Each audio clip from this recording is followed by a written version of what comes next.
Bom dia, tudo bem? A mensagem que Deus colocou para mim hoje, ela diz assim: a essência da vida de uma pessoa não está no que ela possui, mas na sua fé em Jesus. Senhor, tende misericórdia de nós. Perdoa, Pai, todos os nossos pecados. Livra-nos de todo mal. Nos afasta de tudo aquilo que não vem de Ti. Nós agradecemos, Senhor, por mais esse dia, pelo alimento, pela palavra, pela presença.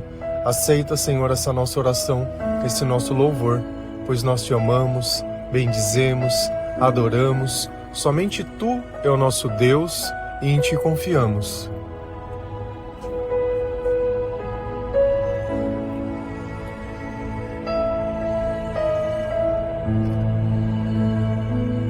Aquilo que nós buscamos todos os dias é o que define a nossa vida. Nós somos o que repetidamente fazemos e não aquilo que nós pensamos. Então, se você tivesse que descrever os seus dias, resumindo a poucas palavras, se você voltasse para ler esse caderno, o que definiria a sua vida? Existe um espaço para que você possa buscar ao Senhor todo dia? O que existe dentro do teu coração, dentro dos teus sonhos? Existe alguma coisa que te deixa ansioso? Alguma coisa que te preocupa? Existe algo que você acredita que precisa ainda conquistar nessa vida? Quais são teus sonhos? Quais são seus desejos? Como você se relaciona com a morte? Você tem medo de morrer? Você acredita na eternidade, na ressurreição? Tudo isso define a base de tudo aquilo que nós construímos ao lado de Deus, a nossa fé. E só existe fé se nós conhecemos a palavra de Deus. Essa semana a gente falou bastante sobre a palavra de Deus. E hoje nós vamos falar sobre essência, sobre aquilo que ninguém pode ver, aquilo que nos motiva. É você fazer o certo do jeito certo, não porque alguém está vendo, mas porque o Espírito Santo assim está pedindo. Então nós começamos a viver diferente, porque nós começamos a obedecer aquilo que Deus coloca dentro do nosso coração. Então nós já não temos mais interesses nas coisas desse mundo. E quando nós nos tornamos luz, quando nós nos tornamos evangelizadores, pessoas que anunciam as boas novas do reino de Deus, nós tornamos também pessoas que escutam confissões de outras pessoas. E através das palavras nós conseguimos entender aonde está a escuridão dessa pessoa. E quando nós buscamos o conhecimento na palavra, nós podemos ajudar essa pessoa, através das palavras de Jesus, a encontrar um caminho, a encontrar o discernimento, o entendimento e o arrependimento. Porque enquanto a gente não encontra motivo para se arrepender, o orgulho, ele continua existindo dentro do nosso coração. E se eu sou orgulhoso, eu acho que todo o bem que eu preciso já está em mim, que eu sou autossuficiente, que eu sou melhor que as outras pessoas, que eu não preciso me arrepender de nada, porque eu tenho uma boa razão para ser assim. E a gente sabe que toda vez que o orgulho ele entra dentro do nosso coração, que a gente se envaidece, a ruína está batendo na nossa porta. E assim a gente vive um ciclo de construir e desconstruir. De quase sempre as coisas acontecem, mas no final acaba nunca dando certo. Porque se no final você não puder dar glória a Deus das coisas que acontecer, elas não vão acontecer. Então tudo depende do momento que nós estamos olhando essas coisas. E a nossa vida, ela não pode ser pautada pela matéria. Nós não devemos buscar a Deus para reclamar das pessoas, para achar que Jesus precisa fazer algo dentro do coração de alguém ou resolver alguma coisa que é pessoal. O papel de Deus não é esse. E eu hoje trouxe uma passagem que fala sobre isso. Porque nesse processo de ajudar as pessoas, a gente sempre vê pessoas que desejam que outras pessoas se convertam. Por mais que você tenha as melhores das intenções, não funciona assim. Não é porque você está desejando que Deus vai vir invadir a vida da outra pessoa e vai converter, ela amarra.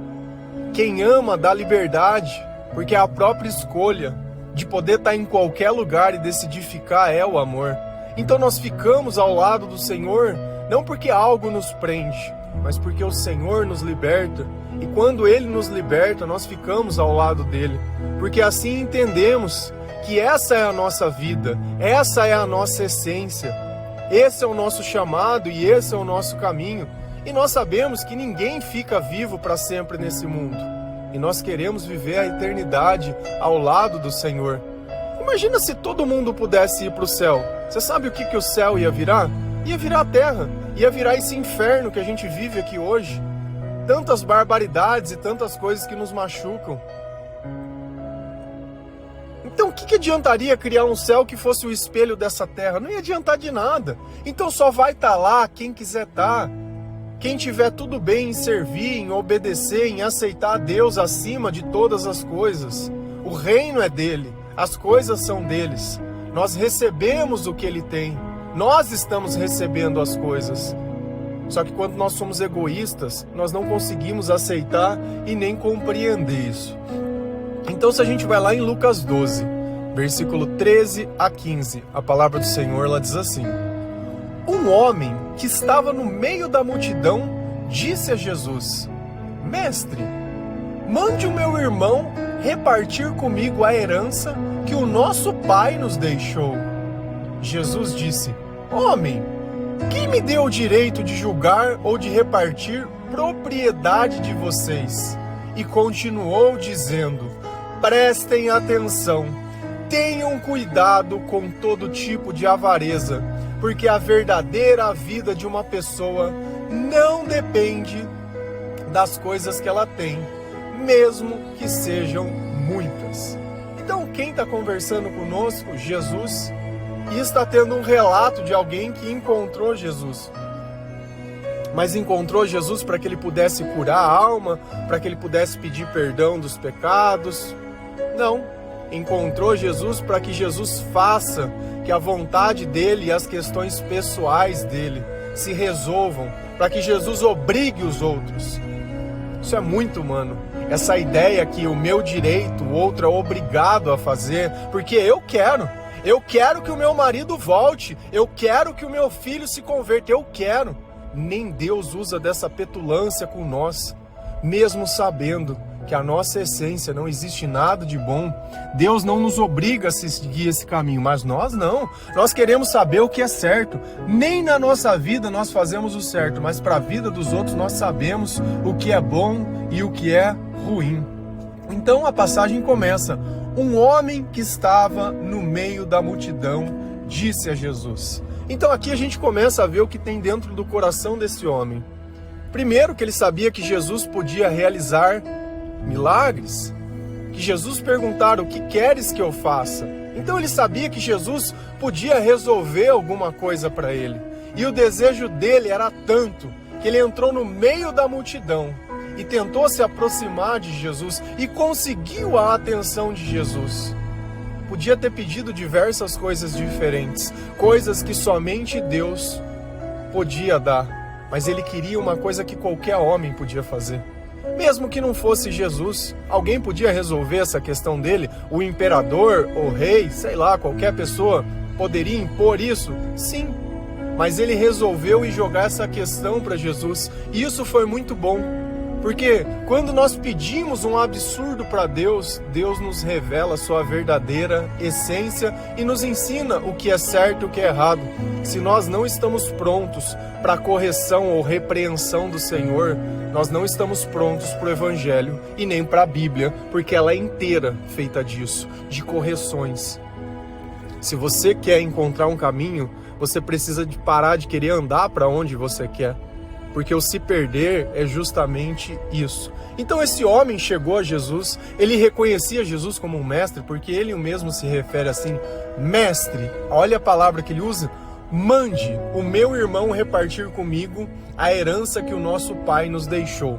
Primeiro, ele foi pedir para Jesus? Não, ele foi mandar Jesus. Mande que ele faça. Senhor, você que tem mais poder, faça que o outro faça o que eu quero.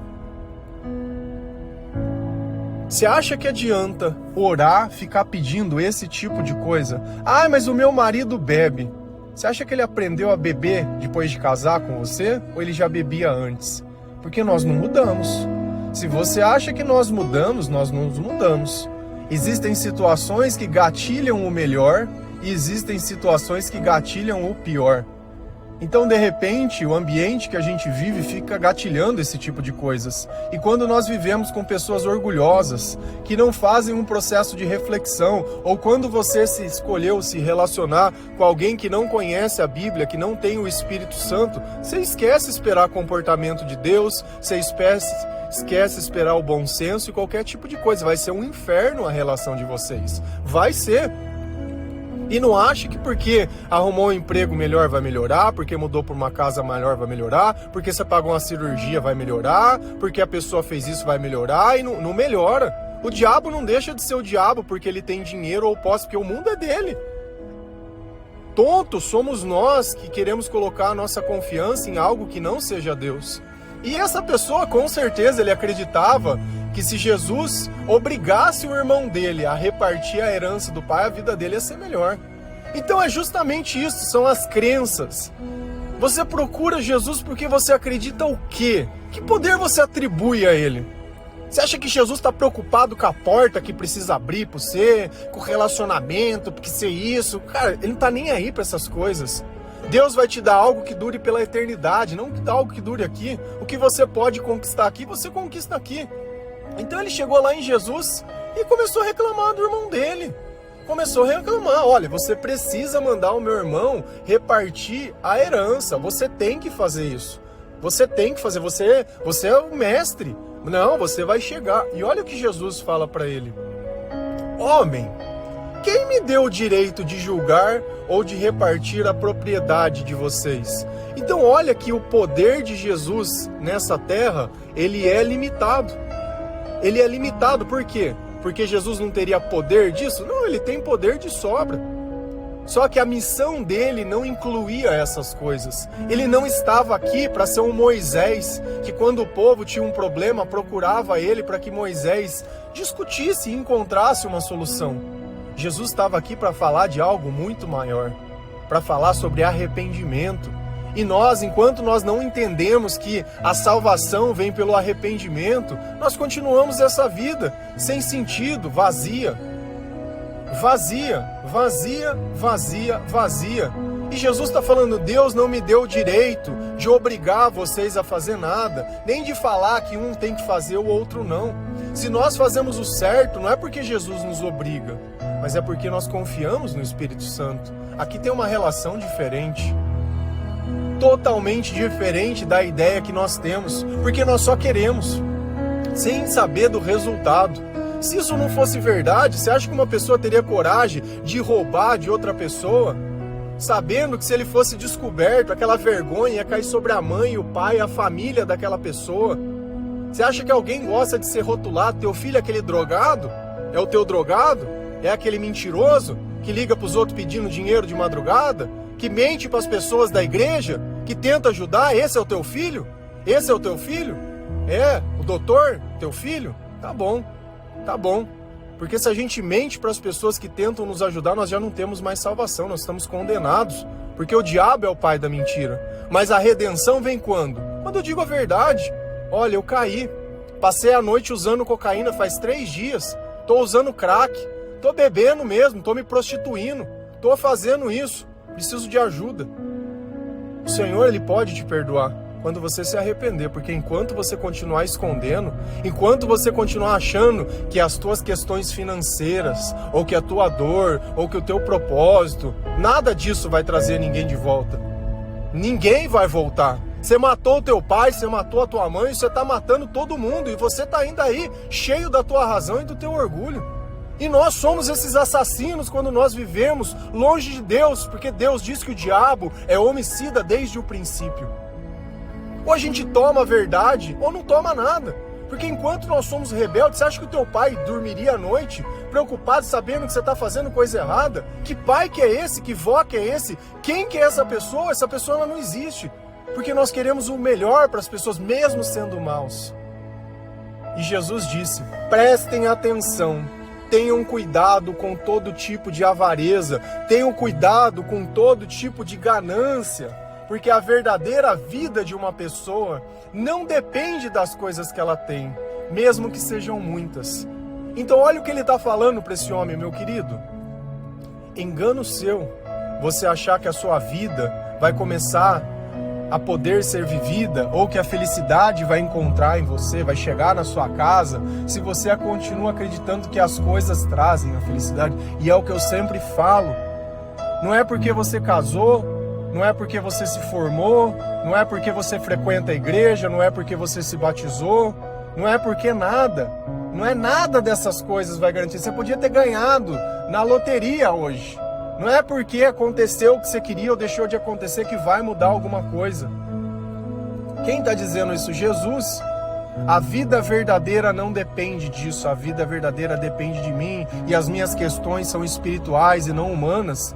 Sempre que nós acreditamos que algo desse mundo possa trazer algum tipo de satisfação, nós estamos mortos espiritualmente, porque nós estamos idolatrando as coisas, não adorando ao Criador em verdade e em espírito. Se a gente continua lá em Mateus 6, versículo 19 a 21 e 24, a palavra do Senhor lá diz assim: não ajuntem riquezas aqui na terra, onde as traças e a ferrugem destroem, e onde os ladrões arrombam e roubam. Pelo contrário, ajuntem riquezas no céu, onde as traças e as ferrugens não podem destruí-las, e os ladrões não podem arrombar e roubá-los. Pois, onde estiver as suas riquezas, aí estará o coração de vocês. Um escravo não pode servir a 2 donos ao mesmo tempo, pois vai rejeitar um e preferir o outro, ou será fiel a um e desprezará o outro. Vocês não podem servir a Deus e também servir ao dinheiro. Quem está dizendo essas palavras? Jesus. E o que Jesus ele está nos dizendo? Ele está complementando exatamente o que ele disse àquele homem que queria as riquezas. E Jesus dita por diversas passagens a relação que o homem tem errada com as riquezas. E esse é o problema. O problema não é ser rico. O problema é que achar que a riqueza ela vai resolver algum tipo de problema, ao invés de causar um tipo de problema. Se a riqueza fosse motivo de salvação, Salomão teria sido salvo. Mas por muito ter, mesmo tendo sabedoria, porém não tinha obediência, acabou se perdendo. Então aqui fica claro uma coisa, que Jesus, ele sempre fala a mesma coisa. E o que Jesus, ele nos diz? Que nós devemos ajuntar as coisas que são eternas, e é por isso que eu falo que as questões e as bênçãos de Jesus, eles vão durar por toda a eternidade. Jesus não está preocupado com essa vida. Jesus não está preocupado com as coisas que perecem. Então faz sentido a gente continuar fazendo uma religiosidade que se baseia nisso? Essas igrejas, essa pedição de dinheiro, essa miserável, é tudo um bando de miserável. Por que não coloca esses padres, esses pastores para trabalhar? Monta uma empresa e vai trabalhar e ganha dinheiro. E o dinheiro que vocês ganhar, vocês jogam na obra. Mas não é isso que vocês querem que a igreja faz? Quer colocar uma carga na costa da igreja? Quer construir templo? Vende o teu carro, vende as coisas, tira o teu benefício. Não foi isso que Davi concluiu, falando, olha, eu tenho uma casa e Deus não tem onde morar, ele vive em barraca? Se a tua casa, pastorzinho, é melhor que a da igreja, vende a casa e dá para Deus. Vai, vamos lá, vamos ser o exemplo de Davi. Não está aí rotando virtude, não é profeta? Não profetiza na vida dos outros aí? E aí? Na hora de agir, não age. E Deus está aqui falando, não ajuntem riquezas aqui na terra, onde as traças e as ferrugens destroem e os ladrões arrombam e roubam. Então, Jesus está dizendo, olha, tudo que vocês construírem ou tudo que vocês gastarem tempo, porque quando ele está falando em ajuntar riquezas, ele está falando do quê? Em gastar tempo. Gastar tempo. Aonde você está gastando o teu tempo? O tempo todo trabalhando? Se você gastar tempo só nisso, você não vai ter riqueza nenhuma. Porque essas coisas que você está conquistando, qualquer um pode vir tirar de você. É sobre isso que Jesus está falando, quando ele compara a riqueza a alguém poder vir tirar. Quando ele fala que a riqueza lá no céu ninguém rouba, é que ninguém pode tirar aquilo que Deus te deu. Ninguém pode tirar a tua salvação, ninguém pode roubar, a não ser você mesmo, se você renunciar ao Senhor, se você fizer uma blasfêmia contra o Espírito Santo. Então, aonde está o teu coração, lá também está a tua riqueza. Aonde está o teu sonho? O que tem dentro do teu coração? Qual que é o teu sonho? Qual é a tua busca?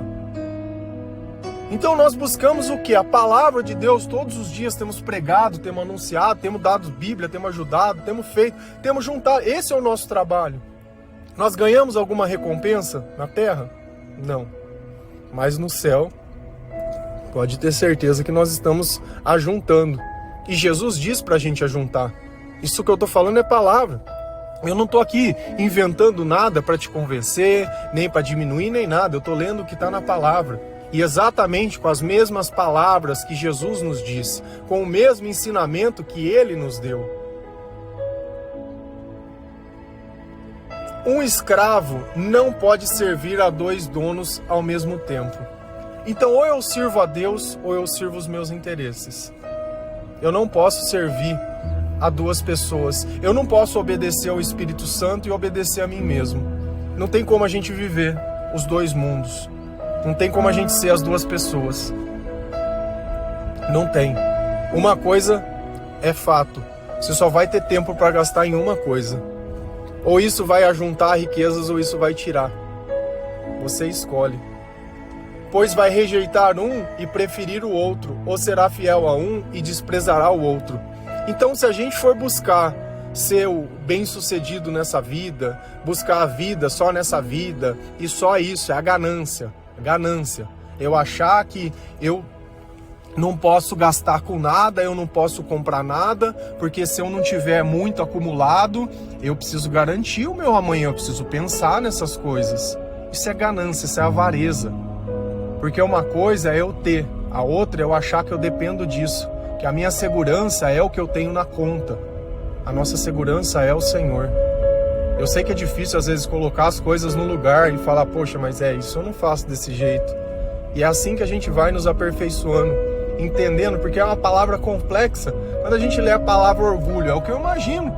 Quando eu leio a palavra humildade, é o que eu imagino. Na maior parte das pessoas acha que humildade é pobreza. Humildade é obediência. Humildade é eu saber reconhecer o valor das outras pessoas. Isso é ser humilde.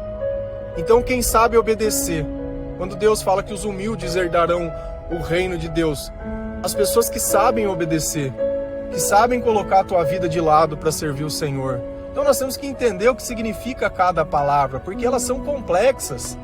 Então, enquanto nós não entendemos as coisas baseado no Espírito Santo e ficamos com esse achismo, é um achismo que não cabe dentro de nós mesmos. Vocês não podem servir a Deus e também servir ao dinheiro. Então, tá falando que eu não posso ter dinheiro? Não, não tá falando. Tá falando que o meu objetivo nessa vida tem que ser buscar a Deus. O dinheiro vem depois. O dinheiro vem por acréscimo. Eu nunca vi ninguém que servia ao Senhor com falta de nada. E essa é a questão mais interessante. Eles não precisavam viver buscando disso. A gente olha a história de Paulo. Paulo, ele foi um dos maiores evangelizadores dos não-judeus. Graças a ele nós temos cartas maravilhosas. Nós podemos nos guiar e nos pautar por alguém que falou com Jesus como nós falamos. Então ele está na mesma linha que nós. Alguém que rejeitou a religião que ele tinha para poder servir a Cristo. Ele teve que abrir mão do passado dele. Ele teve que abrir mão de todas as coisas que ele acreditava para poder acreditar em Deus. E ele trabalhava, ele fazia barraca. E qual é o problema da gente trabalhar e ter as coisas? Não é nenhum. Só que eu não posso viver só por isso. Eu não posso não ter uma coragem de comprar uma Bíblia para dar para uma pessoa, de ajudar alguém que Deus coloca dentro do meu coração, porque eu acho que vai faltar. Isso é ser pão duro, é ser miserável. Sabe, você não poder dividir um prato de comida com uma pessoa, não poder ajudar em alguma coisa. Não que eu tenha que viver para isso, que isso é ser religioso. Porque se eu não der cesta básica, se eu não der marmita para os outros, eu não sou bom. Eu não sou bom por causa disso. Eu sou bom porque eu obedeço, porque toda bondade é obediência a Deus. Então você vê que quando eu já penso que eu tenho que fazer algo por causa da opinião da outra pessoa, eu já estou morto. Eu tenho que fazer algo porque Deus manda. E quem obedece não questiona quem manda. Eu, por acaso, eu vou perguntar para Deus, Senhor, eu não acho que seja certo. O barro pode perguntar pro oleiro por que ele fez daquele jeito? Não. Então obedecer é colocar toda a confiança em Deus e não nas coisas. E nós temos que entender, se você acha que você não vive sem alguma coisa, que você não suportaria a ideia de alguma coisa, isso de alguma forma está errado. Eu tenho que colocar dentro do meu coração de que seja onde for, aconteça o que acontecer, como a gente vai lá no Salmo, ainda que eu ande num vale das sombras da morte, nada temerei, pois tu estás comigo. Então uma confiança plena, independente de onde estiver, se Deus estiver conosco, tudo vai estar bem. Então nós confiamos, nós cremos e nós sabemos que Jesus é o caminho. Nós sabemos que a essência de tudo aquilo que nós acreditamos está em Deus e não nas coisas. Então nós temos que saber olhar aqui, que quando Jesus ele fala para o jovem rico, olha, vende tudo que tem e dá aos pobres, então me segue. É que Jesus estava falando, vamos ver o que é mais valioso para você, me seguir ou as coisas que ele tem. Quando Deus pediu para Abraão, sacrifica seu filho, é porque é algo que ele não tinha. É algo que era fazer parte da promessa. Então Deus sempre está tentando ver até onde nós estamos dispostos a ir. Não que nós precisamos fazer isso, mas para ver se nós temos coragem de fazer. E se eu não tenho coragem de abrir mão da minha vida, dos meus sonhos e da minha coisa, eu não estou pronto para carregar a minha cruz. Eu não estou pronto para esse evangelho. Eu não estou pronto para renunciar. Porque senão nós vamos continuar buscando a Deus por questões pessoais, que é a mesma coisa. O que tenho eu com isso? O que tenho eu com isso? E aí você acha que Deus não escuta a tua oração, sem saber o tamanho da bobagem que você anda pedindo para Deus. Então você quer pedir alguma coisa para Deus? Peça algo espiritual. Peça para Deus tirar o orgulho de dentro do teu coração, que você consiga reconhecer o pecado. Pede para Deus te perdoar. Pede para Deus te dar sabedoria para que você possa entender a palavra de Deus. É isso que nós devemos pedir. Amém? Que Deus abençoe cada um de vocês, que o Senhor possa te dar uma maturidade espiritual para entender todas as coisas que Ele diz. Que a nossa essência, Senhor, possa sempre ser o Seu Espírito, as Suas palavras. Que a nossa essência, Senhor, seja o Evangelho e que o Senhor nos capacite cada dia mais para que nós possamos viver a eternidade ao Seu lado. Nós cremos na ressurreição, Senhor. Nós cremos na salvação. Nós cremos que Tu é o caminho, a verdade e a vida e que ninguém chega ao Pai a não ser por Ti. Obrigado, Senhor Jesus, por tudo que tem feito por nós. Obrigado, Espírito Santo, por estar conosco aqui nesse momento e todos os dias não nos tem faltado o alimento e todos os dias nos tem livrado de todo o mal e todos os dias tem nos dado o amor suficiente para viver com dignidade e esperança. Amém? Que Deus abençoe cada um de vocês. Feliz a nação cujo Deus é o Senhor. Um bom dia.